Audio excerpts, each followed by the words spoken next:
please rise and join us for the Pledge of Allegiance?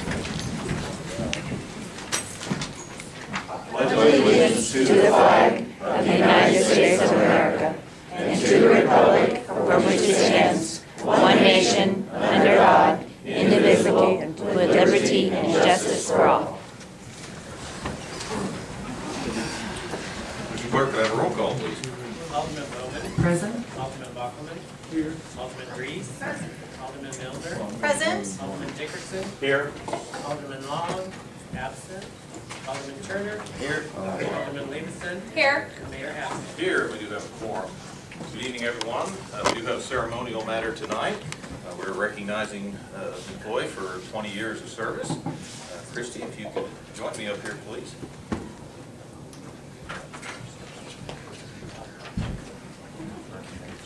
Christy Osborne has been with us for 20 years now.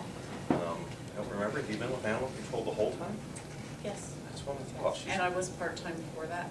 She is definitely a staple out there, so we have seen you out there for years and years, and I know you were the person I could always call when I got a squirrel in the house, or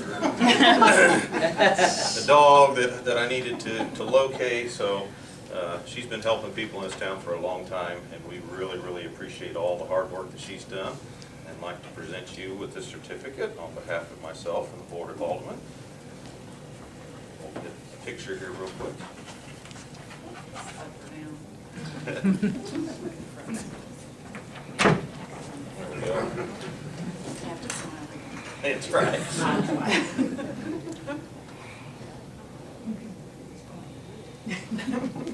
All right.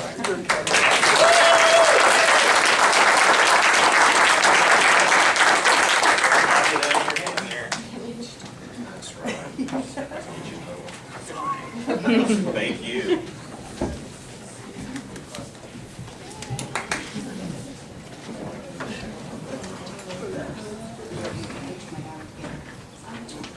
All right, that's it for our ceremonial matters tonight. At this time, I'll open the floor to public participation. Anybody who has anything to bring before this board that is not on our already scheduled agenda, you may step forward at this time.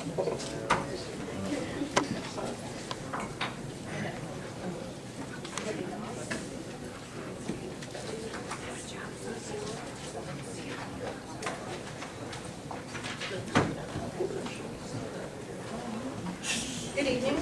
Good evening. I know your time is valuable, and I'm going to take 2 minutes. At any public meeting, I think there needs to be public participation, even if it's for 2 minutes. Okay? That was not allowed at a meeting recently, and people should be heard. They can be limited to 2 minutes. You can ask for a spokesperson, but allow them to speak. Another valuable asset you all have here, besides Christy, is the VIPS program. Don't lose it. Thank you. Thank you. Is there anyone else who would like to speak this evening? Seeing no one, I will close public participation and we'll move on to the approval of the minutes. First tonight, we have the minutes from the regular meeting of August 20th, 2018. Move to approve. Second. I have a motion from Alderman Levinson and a second from Alderman Dickerson. Is there any further discussion? All those in favor? Aye. Opposed? Minutes are approved. Next, we have the minutes from the executive session of August 20th, 2018. Move to approve. Second. Motion from Alderman Dickerson and a second from Alderman Turner. Any further discussion? All those in favor? Aye. Opposed? Minutes are approved. Moving on to our agenda items. First tonight, we have Council Bill 58. Council Bill 58, a resolution of the Board of Aldermen authorizing the city administrator to enter into an agreement with Commerce Bank for City of Harrisonville depository services for a period of 3 years beginning November 1, 2018. I think we have hashed this over and over. I think you've given it lots of consideration. You've gotten lots of information. I think it's time we need to make a decision here one way or another. I hope everyone has had a chance to get their questions answered. Alderman Bachman, I see you waving your hand. I'll make the motion to approve as written. I'll second it. I have a motion from Alderman Bachman and a second from Alderman Dickerson to approve Council Bill 58. Is there any further discussion? I just have a little bit, go ahead. No, go ahead. Alderman Bowman? I didn't see you. You know, I think it goes without saying that Community Bank of Raymore and Commerce Bank both are valuable community partners. I was just at the chamber breakfast on Friday when Community Bank of Raymore received the Business of the Month award for their contributions to the community. I have been troubled by the process. I have no ill feelings toward either bank. I don't bank with either one of them, so I have no vested interest over which bank we choose. We've said that we wanted to have more information. We wanted to know what the cost differential was, what the interest earnings would be. And I have a question for Mr. Fairfield. I heard that Mr. Hopkins asked you if an independent audit could be done, an independent review of the two proposals, that Community Bank of Raymore would be willing to pay for half, if Commerce Bank would be willing to pay for half, so that the board can have more information. Did you have that conversation with him? And I have not talked directly to Mr. Hopkins at all. okay. Now, I did talk to an attorney, Thomas Stahl, that his bank had engaged. Okay. I don't know it's appropriate to go into that conversation here. I don't recall, I mean, I recall that someone requested that there be an audit, but I don't remember if that was a direct conversation with me. His attorney and I really were focused on something different. Okay. Well, I know that the board, a lot of the members of the board had asked for additional information in order to make the right decision for the taxpayers.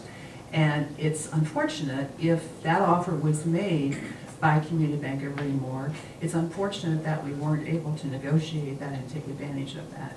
That being said, is it possible to consider, since the process was not the best that it should have been, is it possible that this board would consider retaining Community Bank of Raymore for 1 year and then looking at it again, putting it back out for bid, and if those same questions persist on the board, then perhaps utilize the services of an independent auditor to review those proposals so that we can make the best decision for the taxpayers? Would the board consider that? I want to get it over with. I think it's ridiculous that we're arguing over banking when they're both good banks. We're going to get service off of each one of them. We all have probably our mind made up who we want to vote for. So I think we should vote for it, and let's move on with the city's business. Well, Alderman, I'm not proposing that we argue. I think it's been good discussion that we've had. Alderman Turner, do you have a comment? Yeah, I mean, both banks submitted bids, correct? They had a deadline, they had a timeline, and they submitted, we could look at them and choose appropriately. I mean, we've been hashing out for well past that deadline. And I mean, Typically, we don't drag things like this out in 3 meetings, so we did in this case simply to make sure we got some more information, but I think this is. Did anyone avail themselves of the staff to review the process? I think several. Yes. Several did. I spoke with staff. And I also spoke with people in the community. I got phone calls. So I know what was said to me through the staff and through people in the community that called me. Ross, did you have something to add? And as staff, we would like for the board to make a decision one way or the other, and we will follow the board's wishes. Okay. And we want to get the banks, get it figured out so we can get started on our processes. Okay. And I agree with that. I just felt that if we extended the agreement with Community Bank of Raymore, perhaps 1 more year, we could avoid all the conversion headaches for staff. Then look at it again, put it back out for bid, and if necessary, have an independent audit paid for by the banks that would give us the information that we needed to make the best decision for the taxpayers. Alderman Miller, do you have? I do, I just have one question, and I'm not trying to beat a dead horse here, but, we talked about the differences, we talked about the fact that the way the documents read, it probably will cost us a little bit more to go with Commerce. possibly, depending on how things play out and the interest and all of that kind of stuff, is the way it read in here. And so I guess, because the questions I've had asked to me are, you know, from what we understand, it will be a little bit, it may cost the city a little bit more with commerce.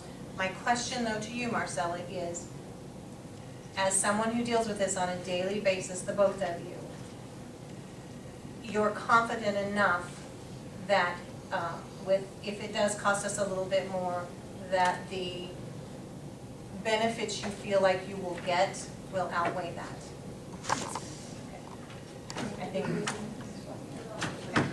She works with it more than I do, so. well, and that's what I just, you know, because those are the questions that will be asked to us, is Right. how do you justify any additional expense when you know, when in here it says there may be and there may not be. So that's the question that we have to, you know, we have to trust our staff. Auditor, do you have one more thing? Mark, so also, they were saying there that if we did switch, whatever, that there's, right now, there's a lot of hours from staff that's really not accounted for in this, from the problems and having to deal with everything that you won't have to do if we was to switch. Correct. All right, any other comments? I have a motion and a second. I just have a quick Sure, question. sure. We keep referring to this will be a little bit more. How much is a little bit? Have we come to any kind of figure on that? To be quite honest, Ms. Alderman Reese, there's not an exact figure because everything is offset by interest earnings. So it depends on how much cash is available for interest earnings, it depends on the interest rates. You know, so right now the projections are that it will actually gain us more because the interest investments and the interest rates are projected to go up. But we don't know. We have no way of knowing exactly what the economy is going to do and if interest rates are going to continue to rise. You know, we anticipate that, but we can't guarantee it. And so we've tried to make that clear that there's no guarantees, but if all things were to stay equal right now and nothing changed, then the interest earnings would offset any fees associated with commerce. Thank you. You're welcome. All right. Any comments? I have a motion, I have a second. This is a resolution, so this will not require a roll call. It's a resolution. All those in favor? Do I need to say that out loud? Actually, yes, if you want to make the statement beforehand. I have to abstain from voting. Alderman Miller? Okay, again, all those in favor? Aye. Opposed? All right. And Council Bill 58 will become Resolution R32. Council Bill 59. Council Bill 59, a resolution of the City of Harrisonville, Missouri, a city authorizing, approving, and directing the employment of certain law firms to represent city in potential litigation against contributors of opioid addiction crisis. One of the questions was how much our emergency services were affected. And we don't have any exact numbers on what that is, but what we've looked at is from the police department and from the emergency services department. And we've estimated over the last 3 years, from the police department, it was in 2015, we had 12 overdoses, 2016, 14, 2017, we had 9, and this year so far, 7. What you figure is about each one of these cases would cost anywhere from $500 to $700. So you're looking at a sum in that respect that we would be responsible for covering. From the ambulance side of it, we show 137,000 poisonings over the last, since 2015. We can't define whether that was opioid overdose or an issue. So we're going to estimate maybe 65 of those had something to do with opioids. And you figure for an ambulance call, it's $1,000 each time. So that's about $65,000. So you're probably somewhere around $75,000 that we could allocate or say that we have been affected from our emergency services where this opioid litigation would go, the money would go to. So I think we've tried to come up with a number that gives you some reference. It's probably not 100% accurate, but our paperwork is not that detailed. Trying to put it together in 2 weeks. I was just going to add that that's passed, and part of the point of the litigation is to also hopefully gather damages that would offset some future damages as well. So you're looking at past and future with regards to this. So if it's 75,000 in the past, then I don't know what the court would allow, but it could be a larger number than the 75 because you're taking it out in the future. Okay. Questions? And having read through this, again, John, I love the work you do, but boy, I sure can't read a lot of what you say.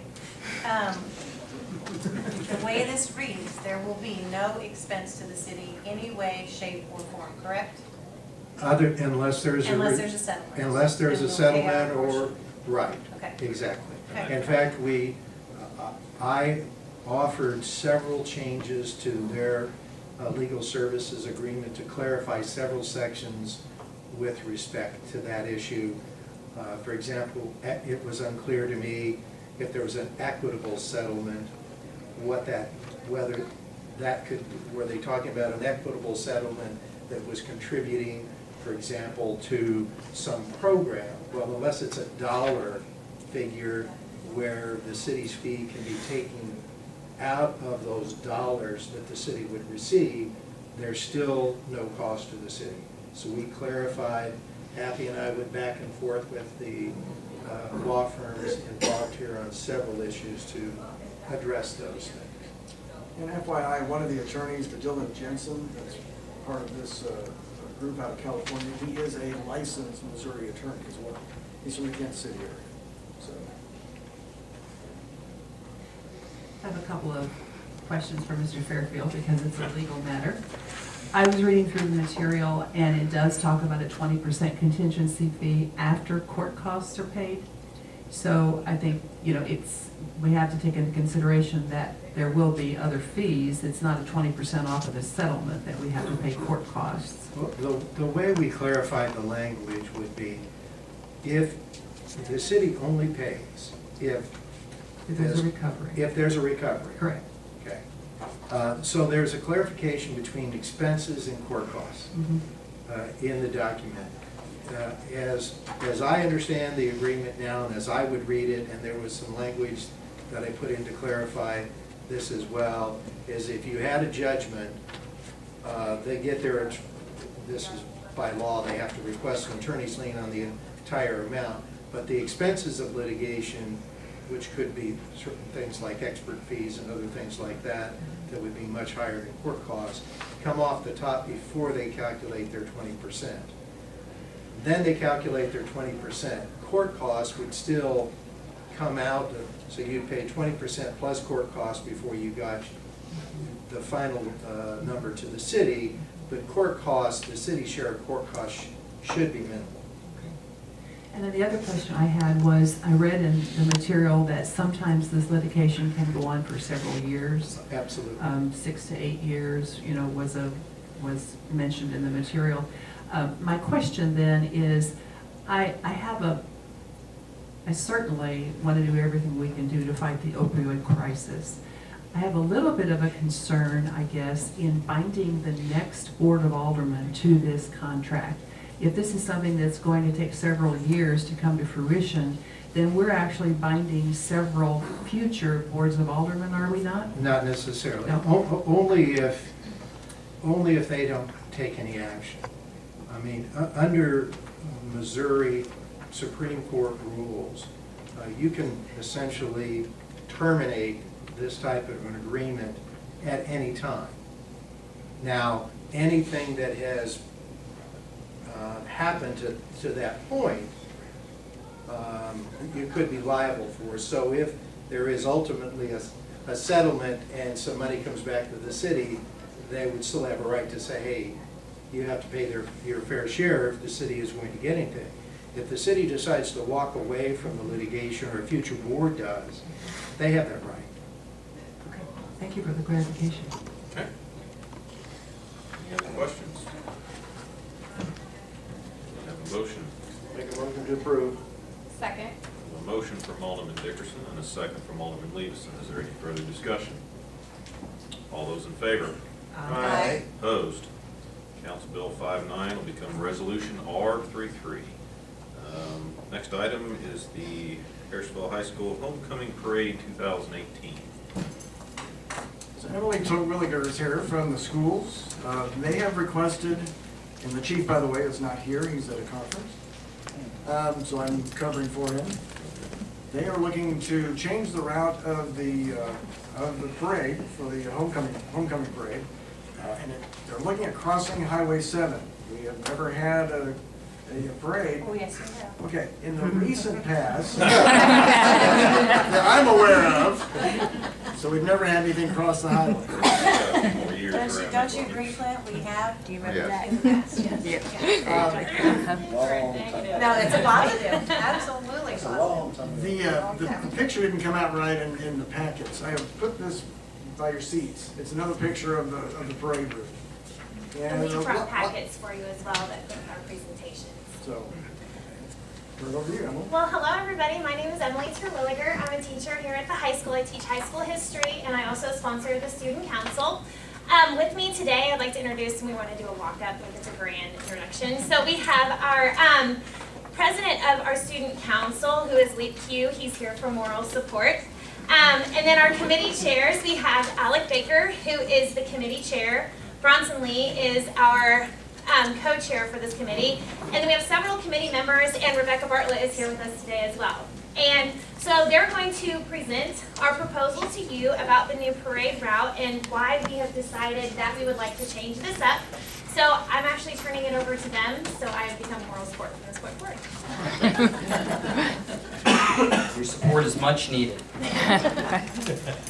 So due to some concern from the admin of last year's parade route, we decided that we would combine both homecoming events from the schools into one night. So at Friday after lunch, all the buildings will have their own process to organize how the students get shipped to the parade route. And then once they're all ready, they will departure. So all of the processes will be left up to the administrators. And we did talk to the administrators, and they also felt that this was the best way, the one that we are presenting now, was the best way to conduct the parade. So each building will have a plan in place for departure, and administrative teams will meet to troubleshoot transportation ideas and issues for each building to ensure safety. So obviously there's some worry about the safety of crossing the highway. It sounds a lot worse than I think it is. But we're going to coordinate with Hofer and Officer Jacobs to make sure that we do it to the best of our ability. So our proposed plan, so last year when we did the parade, the floats started in the park, and then they went up around the square, and then they went back to the park. But this year, we will begin at the park, and then we will end up at Memorial Stadium. The students will be seated along the parade route south of Mechanic Street, close to the Memorial Stadium, for convenience and safety.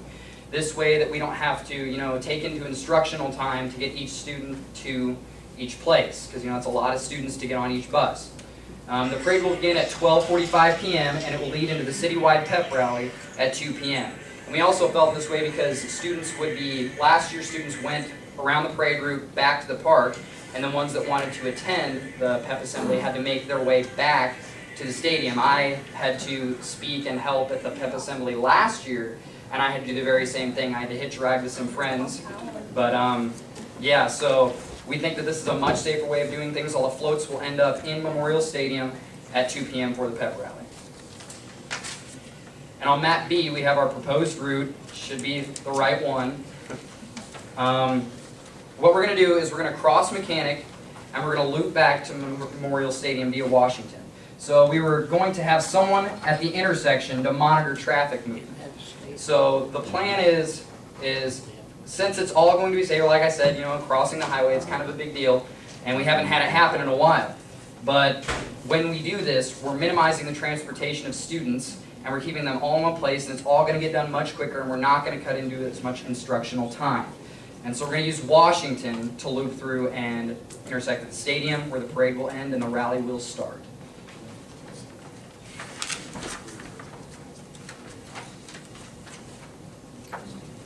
Okay, so having the rally in the morning, and then we had it in the afternoon last year, which required our students to spend a majority of their time being transported from one place to another, which took a lot of time. This plan will allow us, like our new plan will allow us to protect the instructional time in the morning and reduce the amount of students like being like bused on buses and taken back and forth, because it like took a really long time to get where we needed to go to get to the parade, because we were more focused on getting buses and bringing them back and walking down the side of the road to get to the rally.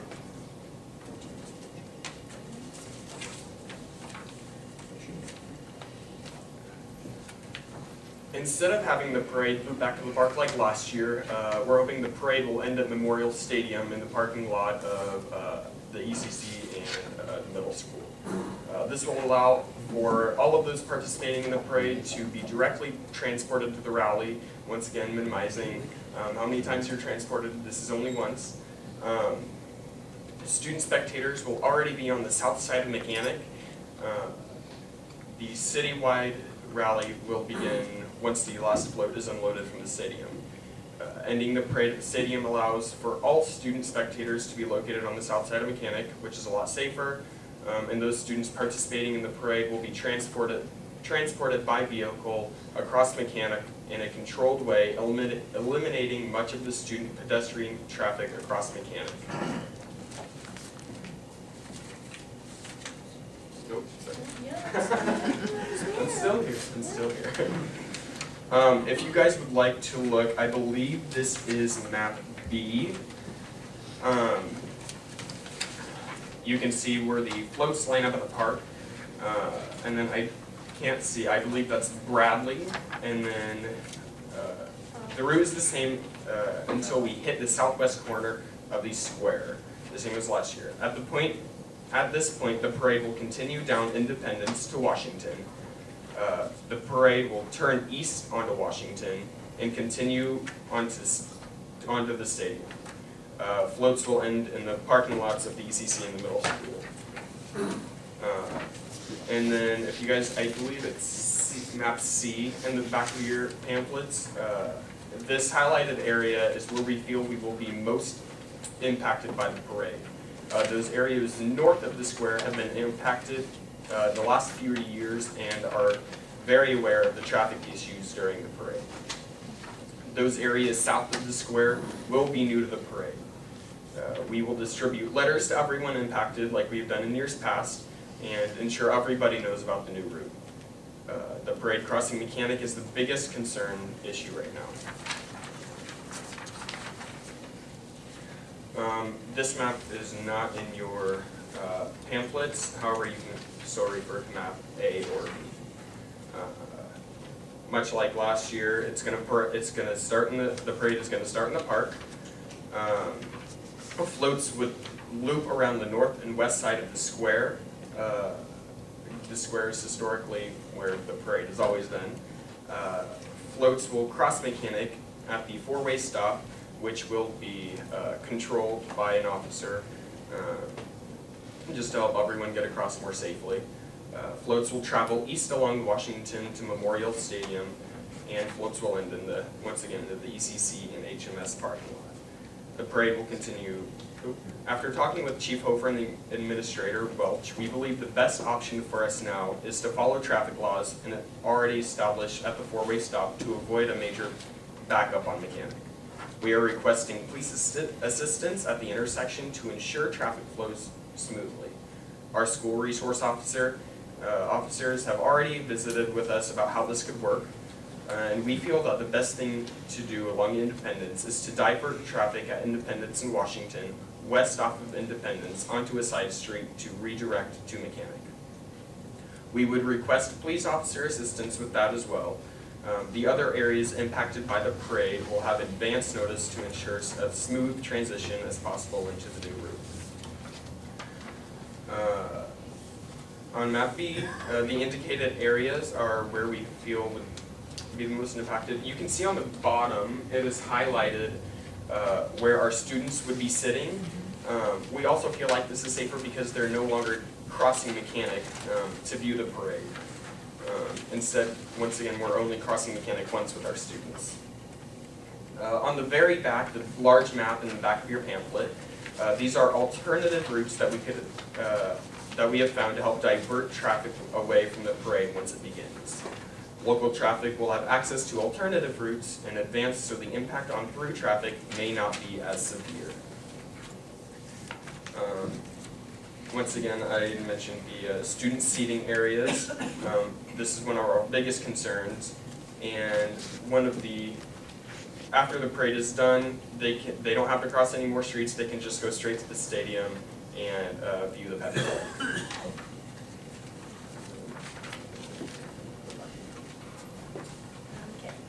So we have alternative plans, which would be we could brainstorm a different way to cross Mechanic, and that would mean we'd have to shut down Mechanic into like intervals, and that would require more communication outside of Harrisonville.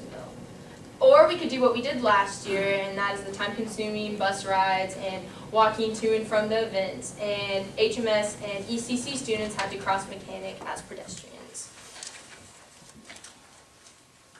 So our main concern is obviously the kids and making sure the safety and the community is safe. And so overall, what we did last year, thinking about the reasons why it wasn't very good for the children. So students were walking across Mechanic to get to the citywide pep rally, which obviously is not very safe. And with the buses, and students were spending most of the day being transported back and forth from the events. The idea was great at first, but we just spent most of the time transporting them. So with our new plan, this allows us to protect the instructional time in the morning for all the buildings.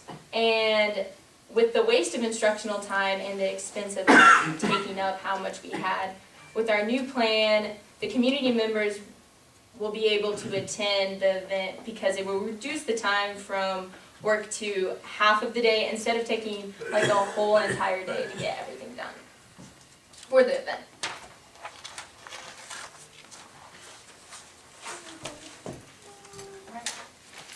And that's me to finish up. So, the last thing in our presentation, and I apologize, we were prepared to present like a projector thing, but we printed instead for you. So items that need attention, as you can see, we've planned, we've plotted, we've tried to find every alternative and every hiccup that we could to ensure that this parade could be as successful and as safe as possible, knowing that we're crossing a major highway. And it's one of the most important thoroughfares through Harrisonville. I know with our conversation with Administrator Welch and Chief Hofer, that was the big concern, is what are we gonna do when we stop the artery in Harrisonville? So we feel like using the four-way stop, as Hofer suggested, we can continue to let traffic move. It would just be a little slower than before. And with our alternative routes, perhaps we can communicate far enough in advance so that those community members who do live here and use Mechanic on a daily basis, they would know, okay, I need to use an alternative route for the day that day. Or they can take the day off and come to the parade, which we will encourage.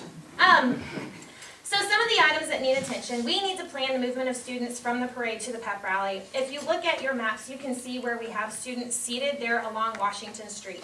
They will need to walk to the stadium. And so that's something that each of our administrators will plan for their building and for their students, because they have their students' best interests in mind. And so we're gonna delegate that to building administrators.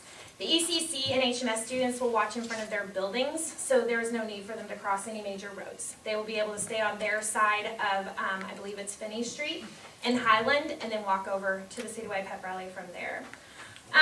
Crossing Mechanic during the parade will require us to use police support. And we hope that we can get that support. We know that our school resource officer, Officer Jacobs, was excited about this, but very hesitant at the same time because it is something that is it's a major undertaking across that highway. But we feel like if everybody is on the same page and if we plan far enough and effectively enough ahead, we're going to have an amazing pep rally into the citywide, or amazing parade into the citywide pep rally.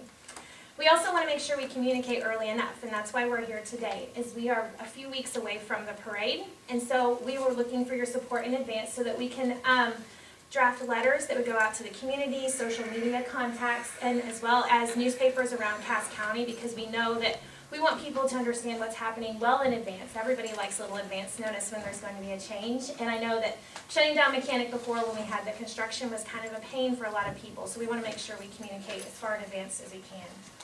And we also want to make sure that we have signage available to ensure that the day of the rally, people know in the morning that the afternoon is gonna be a little bit of a hiccup between 12:30 and 2 o'clock while we do the parade. So I think that's the end of our presentation. I want to thank you for your time and invite you to ask questions if you have any. I have a question. Yes. Are you guys still gonna do it if it's raining? Unfortunately, we don't have a makeup. Makeup would be literally a nightmare to plan. So we've it's had a that couple of day or years that ago, we had to cancel the parade. So in the event of a rain out, we would just cancel the activity. That would be unfortunate, so please don't let it rain. And you guys have already spoken to Hofer about having the manpower to do it. Yes, he was concerned that it is gonna take a little bit more manpower than we had before, but I think if this was approved by you, then we would definitely meet again very quickly, especially with Mr. Welch and Chief Hofer and our school resource officers to make sure we had the manpower to pull this off. So we wanted to come first. I figured with the extra cost, that's one of the reasons we didn't want to just say yes. Right. And we're just cautious about allowing it to cross a major highway. Well, I have to say, when Mr. Turner and I spoke about this over the weekend, and both of us had concerns about obviously slowing down or shutting down Mechanic. I mean, obviously, we survived it when they fixed the road. I don't guess I gave a lot of thought to the four-way's already got a stop sign that's stopping you, so it would be what I was thinking in my mind of, is there a staging area where we could release, a dozen floats at a time or something to get them across, but I think the four-way would definitely serve to get them across, and then you all had addressed the other concern, which was getting the students crossing the road, because we definitely don't want kids crossing on Mechanic, because they'll, 90% of them are gonna go to the crosswalk, they're just gonna dart across there. I, for one, am sold on giving this a try. I think it's a neat idea. It makes sense for the school, makes sense for the kids. I think the people of the town, it may be a mild inconvenience, but a lot of people are gonna be at the parade, so that's gonna cut down on traffic right there. And I think it's a way for people to show support, is to have a little tolerance. So I don't know what the rest of the board thinks, but I can tell you my opinion is I think we should allow this and see how it goes. Mr. Turner, did you have a? I had a question. The floats at the end of the parade, you're gonna come down the bus lane into the parking lot? The plan, So that way you're because not there won't be blocking buses Eastwood? there, they won't have to go on Eastwood, and then they can line up in a manner where we can pull out onto Eastwood, and they can just pull out and they go left or right and just get away. Right. Before we get ready for that football game we're gonna win that night. Yeah. All right. But how long do you think this parade will last? I mean, Traditionally, I'm glad you asked Hour, that hour and a question. Traditionally, from beginning to end, our parades, whether they started at the high school and ended at the high school or park to park, they've been about an hour. So we anticipate this loop ending after about an hour's time. And so we've built in about 15, 20 minutes of wiggle room this year just to ensure, worst case scenario, it ends a little bit late, but we've built in that time. Best case scenario, we have a whole bunch of kids at the stadium getting pumped up right before we get started. okay. So all the students are on Washington, and so they're on the square, and Pearl's gonna be the community watching the parade. Correct, and we will have our judges on the square traditionally, so for those of you who've been around for a little while, that's where we'll be. And so we couldn't cut the square out, because historically, I know I see this from On familiar. parade without the square. Exactly, so, and we are not gonna tell the Burn District to do this too, don't worry, you guys. And so utilizing the four-way stop, we'll have the parade go and then stop, let traffic flow a little bit, and then go again. It may just be a four-way stop, you get people go through, we'll just need to have somebody there to Have some police If it officers starts there getting to the make back sure. whenever we start seeing a problem. It shouldn't be bad that time of day. I wouldn't think If it so. was much later, but we're not at, it should be okay. There were multiple suggestions about should we stop east-west traffic and let 5 floats go, and then let east-west traffic go, and then let 5 more floats go, versus should we just let the cars go and there's an officer waving them on, because when you hit that at the same time as somebody else, you just stare at each other for 30 seconds. Yeah. So to avoid that, we have an officer that will continuously ask traffic to go through. Well, hey, the people sitting there have something to look at while they're sitting waiting, so. You probably have a lot of people just sitting there watching the parade not long ago. Right. Hey, it's possible. One more thing I want to add, Pleasant Hill, they shut their city down whenever they have their homecoming parade, and so, I don't know. Wow, she threw that No, last year we found out, and I'm just plugging the schools now, because we are a Wildcat family. Last year was a citywide rally, most of you were there, and it was an incredible feeling to have I'm getting goosebumps, all of our students K-12 at that rally. But we had some negative feedback because the morning was crazy getting people to and from. And so we feel like doing the parade into the rally, we're going to be bringing all Wildcats into one location, and I'm sure Coach too, and it's gonna be amazing. Like I say, I think it's worth giving it a try. I think they've worked out a lot of the details, very fine job. I appreciate all your hard work. This is them, that's what You they all have do. done a great job. Do I have I just one more thing. Sure. Don't we have some of the the portable digital signs? Well, but we could talk to the community because your banks all have them, Walgreens has them. Could we ask them maybe that week to run look for an alternate, on this day, we're gonna have a parade, alternate route would be, maybe just to warn people ahead of time that there's going to be a parade there, and maybe they could go on down, take two, and then come back up on Bird to get through Mechanic if they needed to. And the paper, I'm sure, will Facebook let everybody know works ahead well. of time. Yeah. After this vote, I'll tell you if it's sold. I make a motion that we approve this parade route. going Second. As presented. As presented. I have a motion from Alderman Turner and a second from Alderman Miller to accept the parade route as presented. Any further discussion? All those in favor? Aye. Opposed? All right. Thanks, Jeff. Have a parade. Thank Very you. good. Please don't think us rude for leaving, but there's a soccer game. Hey. Thank you all for your time so Thank much. We you. look forward to seeing you in a few weeks. You bet. I did take the day off, and I will be there. It's September 28th. if Yes. you're- And I did just want to thank you because I'm on the homecoming court and I couldn't miss the rally. All right, moving on. Council Bill 60.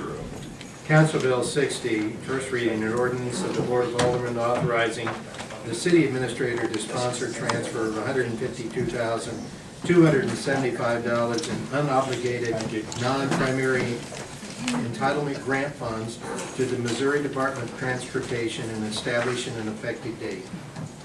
Good evening. Good evening, Mr. Mayor, members of the board. Before you, I bring you a transfer form that essentially transfers our non-primary entitlement funding that we get for improvements out at the airport from the FAA to MoDOT. These funds were offered in 2015. They expire in 3 years, so at the end of the federal fiscal year, which is the end of this month, they'll expire and go back to the FAA. Unless you approve this form, then they'll go back to MoDOT, which is ultimately what they want to have. So it's basically just kind of a house-cleaning issue. It doesn't obligate the city at all, it doesn't cost the city anything at all. They just require an ordinance to do it. In addition to the $150,000, there's also another $2,275 that's basically left over from another project, our airport layout plan and GIS project, which is in the process of finishing up. Came in under budget that amount. So when that project closes out, as opposed to that amount going back to the FAA, that will also go to MoDOT. So unless there are any questions? Question? If we don't approve this, then we're out that money and it goes back. You wouldn't do it. We're out it either way. This just gives it to MoDOT, and keeps it in the state of Missouri. Okay. As opposed to looking at it in the federal Yeah. government. Okay. A lot makes it, in the future, if we need to get funds, it keeps the funds, like you say. Maybe get some potholes around town. Yeah. And projects in the future, if you need funding, a lot of times the state will take, they have a separate pot of money that they can use to supplement, and it looks a lot better if you give them some money to them. If you put a penny in the tray. That's right. All right, any other questions? I make a motion that we suspend the rule and move this to a second reading. All right, a motion from Alderman Dickerson to suspend the rules and move Council Bill 60 to second reading. I have a second from Alderman Bowman. Is there any further discussion? I'll need a roll call, please. Alderman Dickerson. Aye. Alderman Long. Absent. Alderman Turner. Aye. Alderman Bowman. Alderman Bockelman. Alderman Reese. Alderman Miller. Aye. And Alderman Levison. Aye. All right, second reading, please. Second reading, Council Bill 60, an ordinance of the Board of Aldermen authorizing the city administrator to sponsor transfer of $152,275 in unobligated non-primary entitlement grant funds to the Missouri Department of Transportation and establishing an effective date. Roll call, please. Alderman Bachman. Aye. Alderman Bowman. Aye. Alderman Levison. Aye. Alderman Dickerson. Aye. Alderman Long, absent. Alderman Turner. Aye. Alderman Reese. Aye. And Alderman Milner. Aye. And Council Bill 6-0 will become ordinance 03446. Thank you, sir. Thank you. All right. Council Bill 61. First reading, Council Bill 61, an ordinance vacating excess Butler Drive right-of-way located within Lot 2 of the northwest quarter of Section 4, Township 44 North, Range 31 West to the city of Harrisonville, Cass County, Missouri, from approximately 1701 South Butler Drive south to Independence Street. Good evening. Good evening. The application is for Mr. Jeff Schrock with JDS Auto Detailing. As you've probably noticed, he is building a new building down the Butler Commercial Independence five-way intersection there. He's been in our community for over 21 years and is now building a new facility. The application, the area that we're proposing to vacate is area that was not vacated when the intersection was improved in the early 1990s. We consider it excess. It's been reviewed by our city engineer, by the director of public works. We've notified MoDOT. We've received no comments, no objections from them. So we think that it's fine. We don't see any more improvement happening at that intersection because it's already been done. As we're required to do by ordinance, we sent out 13 letters to all the property owners that are on the block. We received one objection from a Mr. Gary Kidd. I received one phone call from the bank there, who is a Country Club Bank, who's in favor of it. And we didn't hear anything else from any of the other folks that were notified. With that, I'd be happy to answer any questions. Are we in compliance with, I know Mr. Kidd had raised the issue about being close to residents, and I'm sure that, I'm hoping we're in compliance with all of our rules on that. We are. And no one else was complaining against it but him, is that correct? No, and I don't know, Sam Steyer, the engineer for Jeff, is in the audience. I don't know if there's anybody else that's here on this. Oh, okay. Jeff and I have talked on the phone, but we've not met. There's a business before, so. Right. That's the problem. I know exactly where it's at. Yeah. This one will be.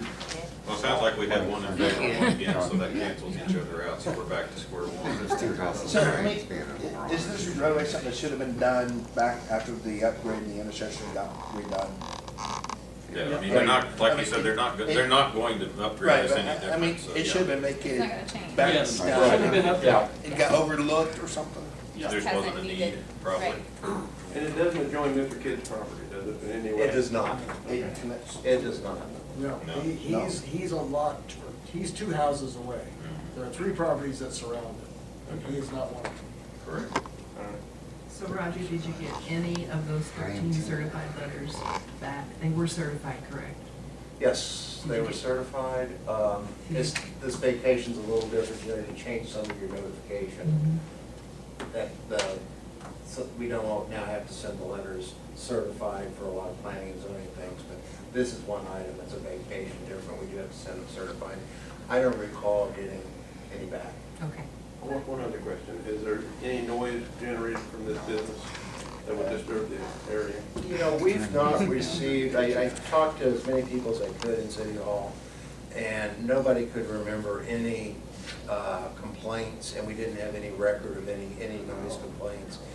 It's an auto detailing operation. I really encourage the gentleman that complained, I really encouraged him to go down and see it firsthand, and like I did, and I would wager that didn't happen.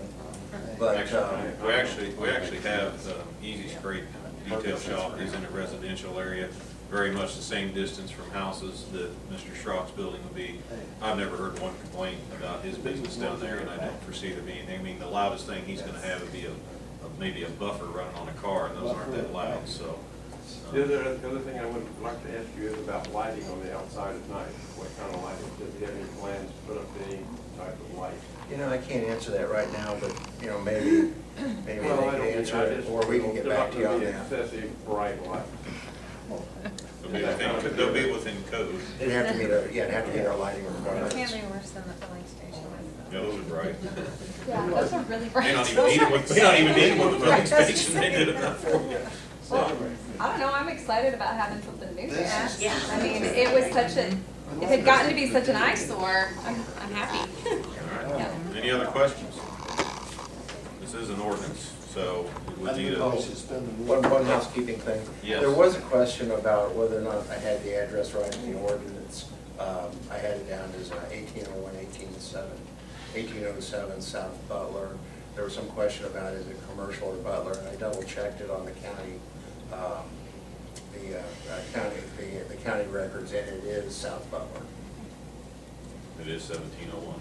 It's 1801, 1807 South Oh, Butler. from, okay. According to the, Oh, from, okay, I'm sorry, I was looking the at county maps. Okay, and so that is property correct then. Okay. All right.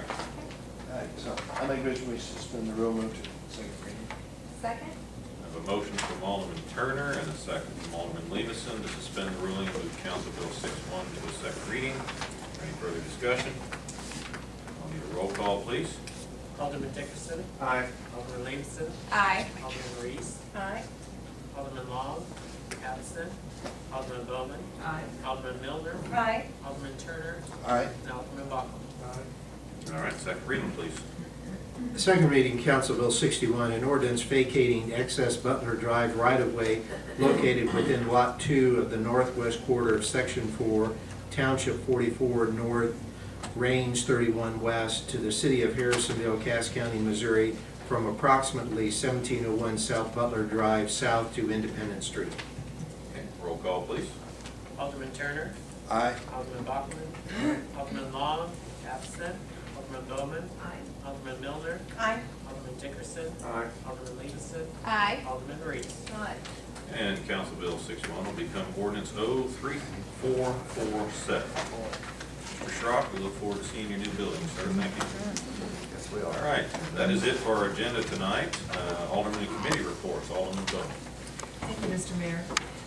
The only report that I would have would just be to acknowledge that tomorrow is the 17th anniversary of September 11, when 2,997 people lost their lives at the Trade Center. I want to just acknowledge publicly emergency responders, both fire and police and other, that risked their lives, many who lost their lives, to an attempt to save people in that tragic day. So it's 17 years, it seems like a long time ago, but I imagine everyone in this room can remember exactly what we were doing the morning that that happened. So just pause and remember and thank an emergency responder for what they do for us. Thank you, Mr. Mayor. All right, thank you. Mr. Bachman. Alderman Reese. Well, mine isn't that important or that deep, but I had breakfast with my grandson over at school the other day, and there were hundreds of grandparents over there, and we all looked really uncomfortable as we were walking in. And when we got in there, the school had done such a marvelous job. They had a nice breakfast for everyone, and the kids that were there were so excited to have their grandparents there. I suspect that there's some in this room that were over there as well. Anyway, just a shout out to the school for doing such a wonderful thing for kids and grandparents. Very good. Alderman Miller. I just want to thank the board for voting on the homecoming parade. Many, many years ago, it used to be that way. Everything ended on, it was before the track was actually a really nice track, and we all ran on dirt, or on gravel. Uphill too. Yeah. And you tried very hard not to fall, because you came away with a lot of wounds. I did run on that track. But it used to be the floats would actually come down and go around the track, and everybody was there. And I know it may be a little bit of a headache, but I'm telling you what, just the benefit that the school will get from not having to transport those kids, not once, not twice, but 3 different times to get them back to the stadium is an amazing thing, and I think just for the safety value of it, with, just like this morning, the lady, the crossing guard, a teacher crossing guard down south was run over by someone, you just never know. So just being able to keep everybody on the right side of the road is gonna be such a benefit, so thank you all. Alderman Dickerson? It may be inconvenient for a few people, but I think we need to see our children that's in these schools participate a little more, everybody get a little time to get And to do support. that. Yep. And I think it is important. You're supposed to be partners. I agree with her, that's the way things used to Yeah, go over at the high school. absolutely. And it was always a showstopper when they had a parade, so I agree, it's a good deal. Awesome. Alderman Turner? Kind of same way, coming from homecoming, and it's a big community involvement. There's always a lot of support from the schools, people in the community. When we were in school, it wasn't that big, and now they're blowing it up into something huge, and so lots of them keep the momentum. Right. Pretty good. Alderman Lees? No excited about? Mr. Welch? To remind everybody, on my report, item number 2, the street department has set Saturday, October 13th as our fall cleanup day. That'll be from 8 to 4, and it'll be out on Rock Haven Road where Municipal Waste Services is. We also will have an e-waste collection on Saturday, October 20, and this will be out at the Family Center. So CRTs will cost, TVs will cost about $20. CRT monitors will cost $15, but other electronic devices are free. Also, I have left information at everybody's seat about how to fill out our reimbursement forms. We've had a variety of reimbursement forms come in with a variety of information that we would like to kind of make the same. So I've put that out. Please follow that as best you can after you go to a conference, and then submit so we can get our checks issued for those reimbursable costs. That would also help the staff. Yes. Save them some time, so. All right, very good. You mentioned the waste drop-off. Are we going to have a fall brush drop-off? Have we thought I haven't about it? determined that yet, have we? Yeah, I think we will, I just haven't got a date yet. Okay, I know we typically do one, and I know people will start having, especially with some of the winds we've had, they might have some tree limbs piled up and all, so, okay. We will do that, yes. Very good, all right. Remind everybody, this weekend or Sunday through Wednesday, many of us will be gone, we'll be attending the annual MML conference down in Branson. The junk in the trunk and farmers market are getting close to the end of the year. There's one more junk in the trunk. And I believe farmers market will wrap up first part of October.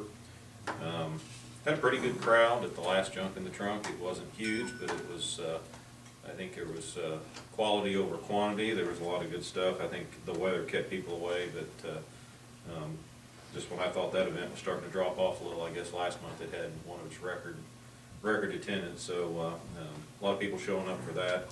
A lot of people, the thing I noticed wasn't so much all the shoppers, as you look around, is all the people doing this in the buildings up on the square, people that were from out of town.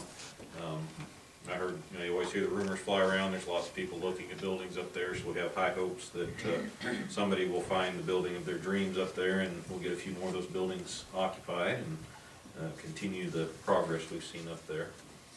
And I agree on the school, that was a great deal. I was at the pep rally last year, had the honor of giving the proclamation, and to date, that's the largest crowd I've ever spoke in front of, and it was very intimidating to step out there and look at that stand packed full of that many people and the kids. But the energy and the emotion, Marcy's right, you just can't match it. I think they'll be even more excited this year. So if you have a chance to go, I encourage everybody to go. It's really a fun event, and it's fun to see the kids really get into it. So that's all I have this evening. So I make a motion to adjourn. Second. motion from Alderman Dickerson and a second from Alderman Miller. All those in favor? You too. We are adjourned. Good evening, everybody.